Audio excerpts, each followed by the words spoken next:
بسم اللہ الرحمن الرحیم۔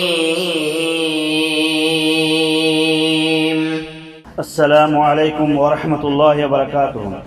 الحمد للہ علی احسانہ والشکر له علی توفیقہ وامتنانہ، واشہد ان لا الہ الا اللہ تعظیما لشانہ، واشہد ان محمدا عبدہ ورسولہ صلی اللہ علیہ وعلی آلہ واصحابہ اجمعین، اما بعد۔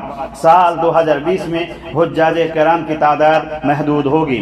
حضرات گرامی، کورونا وائرس کی مہلک وبا پوری دنیا کو اپنے سکنجے میں جکڑی ہوئی ہے۔ معاشی و اقتصادی، تجارتی و معاشرتی سرگرمیاں ٹھپ ہے۔ عالم انسانی میں تباہی مچا رکھی ہے۔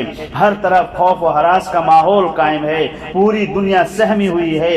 متحرک دنیا شہر خاموشہ میں تبدیل ہو چکی ہے۔ ان گنت انسانی جانیں ابدی نیند سو چکی ہیں، اور نہ جانے کتنے لوگ موت و حیات کی کشمکش میں مبتلا ہیں۔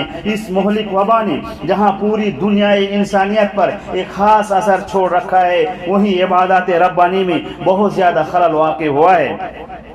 کئی مہینوں تک مساجد بند رہی۔ رمضان المبارک میں مسجدوں میں تراویح کا اہتمام نہیں ہوا۔ عمرہ جیسی اہم عبادات ابھی تک بند ہے۔ اب موسم حج کا آغاز ہو چکا ہے، جس میں پوری دنیا سے قافلہ حجاج کرام ضیوف رحمان سیلاب کی طرح مکہ مکرمہ تشریف لاتے ہیں۔ رب کی وحدانیت کی گیت گنگناتے ہیں، توحید کا پیغام سناتے ہیں، اتحادیت و اجتماعیت کی عظیم مثال پیش کرتے ہیں، اور اسلام کے اس اہم رکن کی ادائیگی کے لیے دنیا کے کونے کونے سے اہل ایمان جوک در جوک کھینچے چلے آتے ہیں، جس کے بارے میں رب کائنات نے ارشاد فرمایا، وَلِلَّهِ عَلَى النَّاسِ حِجُّ الْبَيْتِ مَنِ اسْتَطَاعَ إِلَيْهِ سَبِيلًا، یعنی اللہ تعالیٰ نے ان لوگوں پر جو اس کی طرف راہ پا سکتے ہوں اس گھر کا حج فرض کیا ہے۔ من استطاع الیہ کا ایک مطلب یہ ہے کہ زیادہ راہ کی استطاعت و فراہمی ہو، یعنی اتنا خرچ ہو کہ سفر کے اخراجات پورے ہو جائیں۔ ایک دوسرا مفہوم یہ ہے کہ راستہ پر امن ہو، جان و مال محفوظ ہوں۔ اسلامی بھائیوں، اس وقت جان لیوا کورونا وبا کا قہر پوری دنیا پر مسلط ہے۔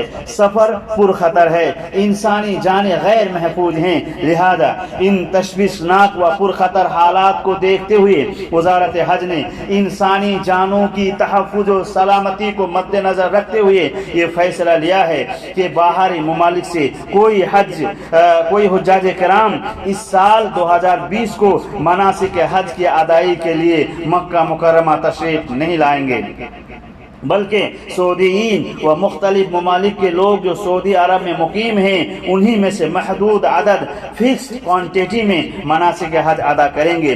اس پرفتن حالات کے پیش نظر سال 2020 میں بہت سے فرزندان توحید اس اہم و مقدس عبادات کی انجام دہی سے محروم رہ جائیں گے۔ رب کریم ان تمام شہدایان اہل ایمان کو جنہوں نے حج کا ارادہ کیا تھا ان کی نیت کے مطابق اجر عطا فرمائے، آمین۔ یہ سب رب العالمین کی مرضی و مشیت پر ہے۔ رب کی قدرت و طاقت کے سامنے سب بے بس و مجبور ہے۔ وہ حکم الحاکمین ہیں، اس کے حکم کے آگے کسی کی نہیں چلتی۔